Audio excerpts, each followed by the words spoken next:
Bonjour. Avec le chapitre 19 de l'évangile de Jean, nous arrivons au point culminant de l'évangile. Bien sûr, il y aura la résurrection, mais n'oublions pas que c'est de cette heure-là qu'il est question, lorsque, dans l'évangile, nous disons que son heure, son moment n'était pas encore arrivé. Noël, la naissance de Jésus sur la terre, Dieu qui se fait homme, est une magnifique histoire.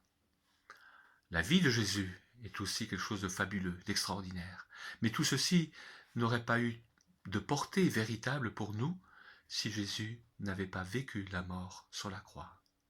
Oui, c'est bien l'heure pour laquelle Jésus est venu. C'est cette heure qui va lui permettre de réaliser, d'accomplir toutes les prophéties qui ont été faites à son sujet.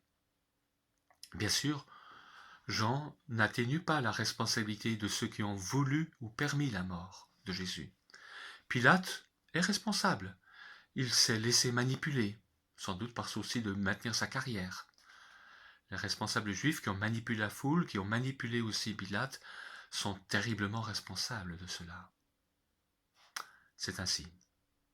Mais plus que cela, Jean insiste pour dire que lorsque l'on fait subir toutes ces choses à Jésus, cela ne fait en réalité que accomplir ce qui avait été dit à son sujet.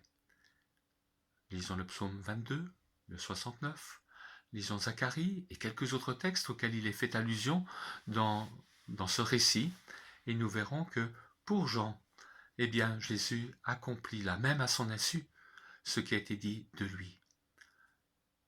Dieu l'avait annoncé, il a tenu parole.